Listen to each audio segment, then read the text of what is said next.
अस्सलाम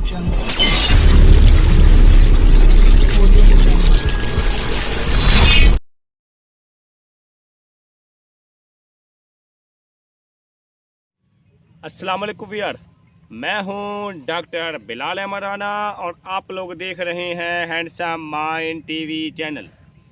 मुझे उम्मीद है मेरे तमाम व्यूअर खैर वाफियत से होंगे और आज हम बात करेंगे कि रिज़्क़े हलाल और रिज़्क़े हराम में क्या फ़र्क होता है, पैसा कहां से आता है, कहां पर इस्तेमाल होता है, रिज़्क़े हराम और रिज़्क़े हलाल किस तरीके से आगे नस्लों को लगता है, कैसे हमारी हर आने वाली नस्ल तब्दीली की तरफ जा रही है और हमारे क्या कुछ नुकसानात हो रहे हैं।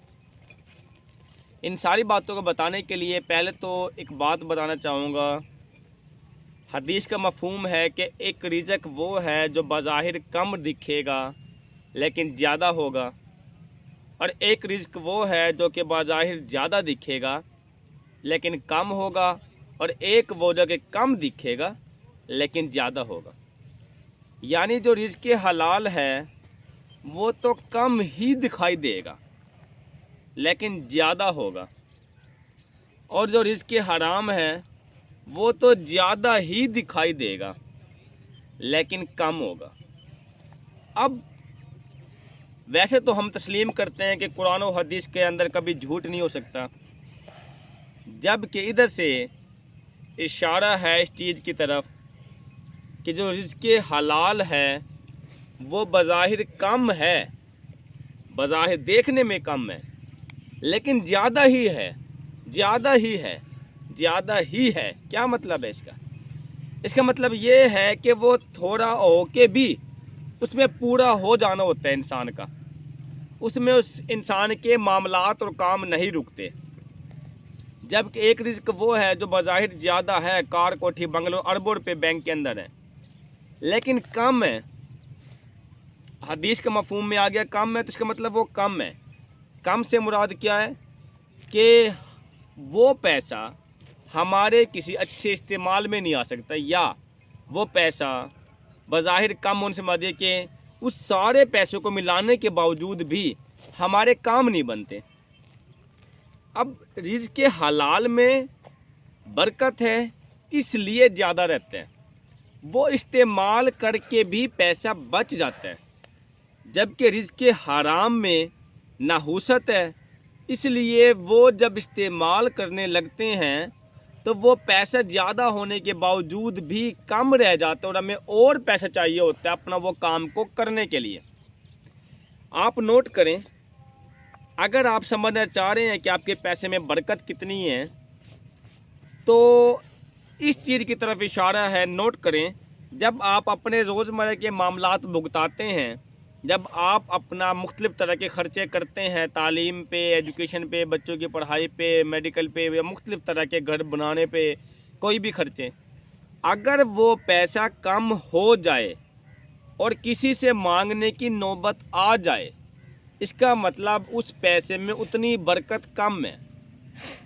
और अगर वो पैसा थोड़ा हो के भी ज़्यादा मिकदार में बन जाए और आपका जो एस्टीमेट था कि मेरा इतने हज़ार में काम होगा और वो उससे कम में काम हो जाए, इसका मतलब उस पैसे में बरकत है और वो चीज़ इसलिए इस्तेमाल होने के बावजूद भी बच चुकी है।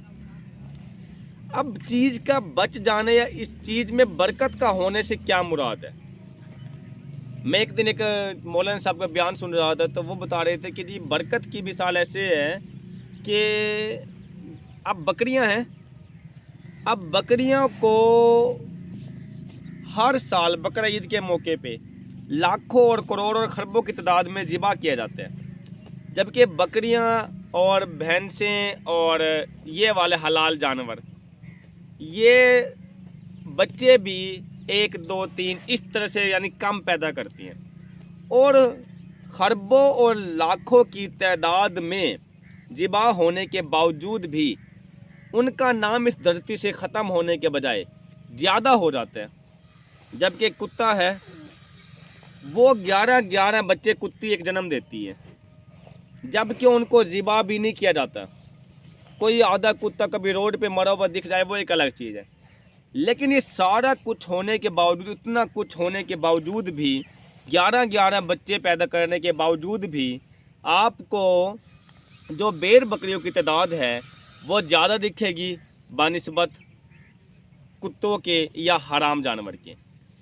اور اس چیز کا مشاہدہ آپ ایسے کر سکتے ہیں کہ ہم نے گھر کی رکھوالی کے لیے 10 بکریوں کے لیے ایک کتا رکھا ہوتا ہے، یا مثال کے طور پر ہم نے 10 بھینسوں کے لیے ایک کتا رکھا ہوتا ہے۔ اس کا مطلب یہ جو حرام جانور ہے وہ تعداد میں کم ہے، وہ بچے زیادہ پیدا کرنے کے باوجود بھی کم دکھائی دیتے ہیں، جبکہ بکریاں یا بھینسیں یا کوئی بھی حلال جانور وہ زیادہ برکت ہونے کی وجہ سے وہ زیادہ ہے۔ اب ہم اس کہانی کے دوسرے پہلو کی طرف آتے ہیں۔ آپ گھر کا کوئی کام کرنے لگتے ہیں، وہ پیسہ کا آپ نے اسٹیمیٹ لگایا جی میرا کام 10,000 میں ہو جانا ہے۔ پھر جب آپ نے وہ بجٹ بنا لیا، اس مالک کو جس نے وہ کام کرنا تھا، گھریلو کوئی کام کی مثال لے لیتے ہیں یا کوئی تعلیم کی مثال لے لیتے ہیں، جب آپ نے وہ پیسہ لگانا شروع کیا، کاریگر کو، مزدور کو، مستری کو پیسہ دینے شروع کیا، تو پیسے میں برکت اتنی ہوئی کہ وہ پیسہ آپ کے 10 کے بجائے 8,000 روپے کے اندر کام ہو گیا، اور ہر تو آپ کے پاس 200-300 روپے بچ گیا۔ جبکہ حرام کیا ہے؟ حرام یہ ہے کہ آپ نے سارا خزانہ اٹھا کے لگا دیا اور خواہش رکھی کہ میری فلاں بنگلہ ایک اور ہو، لیکن اس کے باوجود وہ بنگلہ بنانے کے بعد بھی آپ کا پیسہ بھی ختم ہو گیا، اور ایک وہم بھی رہ گیا کہ فلاں شہر میں میرا بنگلہ نہیں ہے، کاش وہاں ہونے کے اور پیسے ہوتے ہیں۔ مثلا جس بندے کے پاس سائیکل ہے وہ موٹر سائیکل والے کو دیکھ کے رش کرتا ہے، موٹر سائیکل والا بندہ گاڑی والے کو دیکھ کے رش کرتا ہے، گاڑی والا بندہ اس طریقے سے مہران والا ٹوڈی کو، ٹوڈی والا پراڈو کو، پراڈو والا بی ایم ڈبلیو کو، بی ایم ڈبلیو والا راکٹ کو، مختلف طرح کے جیٹ طیارے جو لوگ رکھتے ہیں ان پہ رش کرتا ہے۔ پھر جو جیٹ طیارے رکھتے ہیں مختلف طرح کے، جس میں راکٹ ہے، شارٹر ہے، بہت سارے ہیں، اب وہ جیٹ طیارے والا بندہ خواہش رکھتا ہے کہ میرے پاس ایروپلین ہو۔ تو وہ بات کہنے کا مقصد یہ ہے کہ وہ ترتیب ہے، ایک سلسلہ ہے پورا کا پورا، کہ انسان کا پورا پھر بھی نہیں ہو رہا، کیونکہ اس سے زیادہ خواہش پیدا ہو جاتی ہے۔ اور پھر جو رزق حلال ہے وہ رزق حلال آپ کے استعمال کرنے کے باوجود بھی بچ جاتے ہیں۔ اگر آپ صحابہ کرام کی زندگیوں کو اٹھا کے دیکھیں، نبی صلی اللہ علیہ وسلم کی زندگیوں کو اٹھا کے دیکھیں، تو اس میں برکت ہوتی تھی۔ ایک کھجور کی گٹھلی پہ پوری فوج اپنا پیٹ بھر لیتی تھی۔ ایک سالن کی پیالی میں پورے صحابہ کرام سینکڑوں کی تعداد میں کھا لیتے تھے۔ ایسے پتہ نہیں کتنے واقعات ہیں کہ جس کے اندر نبی پاک صلی اللہ علیہ وسلم نے خود تقسیم کیا کھانا، اور اس میں برکت اتنی ہوئی کہ وہ بظاہر تھوڑی سی تھی لیکن وہ ساروں کے کھانے کے باوجود بھی بچ گئی۔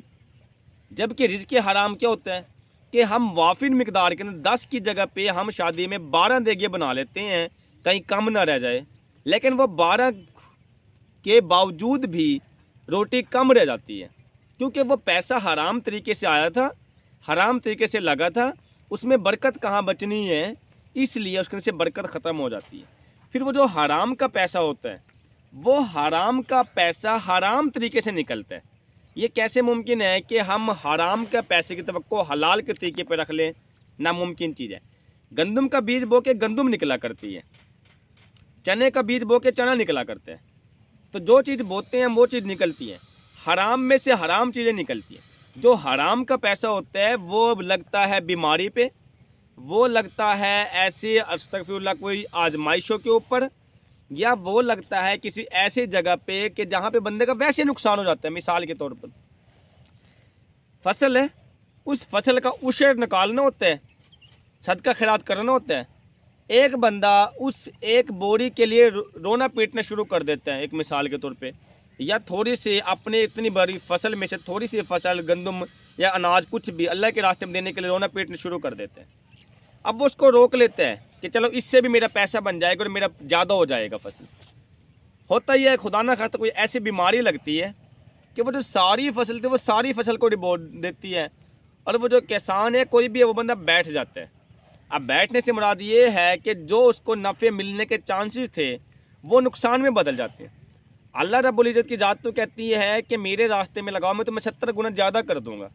हमें बज़ाहिर ये लग रहा होता है कि अगर हमने कभी मस्जिद में जुमे वाले दिन भी अगर कभी 50, 100, 200, 500 देने हों, तब भी हमारे माइंड में एक दफ़ा ये ख्याल आता है कि यार इतना पैसा कम हो जाएगा। हम ये नहीं सोचते कि इतना पैसा कम नहीं हो जाएगा, बल्कि इससे 70 गुना पैसा ज़्यादा हो जाएगा। और फिर पैसा ऐसी जगह से आना शुरू हो जाता है जो हमारे वहम गुमान में भी नहीं होता। और कभी ना कंजूसी से बचें, कंजूसी से बचें, हद से ज़्यादा खर्चा करने से बचें, लेकिन कंजूसी से बचें। अगर नबी पाक सल्लल्लाहु अलैहि वसल्लम की दुआओं को उठा के देखें तो उसमें एक दुआ ये भी थी कि अल्लाह पाक मुझे कंजूसी से बचा। आप लोग जब कंजूसी से बचने की दुआ करते हैं तो फिर ऑटोमेटिकली बच भी जाते हैं। और कंजूसी से बचना कोई बुरी बात नहीं है। अगर एक बंदे के पास थोड़ा है और वो कहे कि जी मैं कंजूसी से बचने के लिए कैसे सोच सकता हूँ, क्योंकि मेरा तो निज़ाम ही नहीं चलता। और खुदा के बंदों, नबी पाक सल्लल्लाहु अलैहि वसल्लम की ज़ात के पास जब कुछ नहीं होता था तब भी दुआ करते थे कि अल्लाह पाक मुझे कंजूसी से बचा। हमेशा याद रखें कि जहन का फ़कीर ना बने, आप जहन के बादशाह होने चाहिए। आपकी जेब में 1 रुपया ना हो, लेकिन आप जहन के बादशाह होने चाहिए। मेंटली तौर पे आप किंग हो, क्योंकि अगर आप जहनी तौर पे खुशहाल हैं तो आप कुछ ना हो के भी खुशहाल हैं, आप बादशाहों की तरह ज़िंदगी गुजार जाते हैं। और अगर आप जहनी तौर पे बदहाल हैं तो आपके पास सब कुछ होगा, लेकिन आप दूसरों के सामने हाथ फैलाएंगे। तो अल्लाह की याद से दुआ करें कि मेरे रिज़्क़ में बरकत अता फरमा, मुझे कंजूसी से बचा। बरकत मांगे बरकत। जो लोग पैसा मांगते हैं वो गलत करते हैं। पैसा तो ख़तरनाक साबित हो सकता है। खुदा की जात से बरकत मांगा करें। जब बरकत मांगते हैं तो वो थोड़ा भी ज़्यादा रहता है, कभी कम नहीं हो सकता।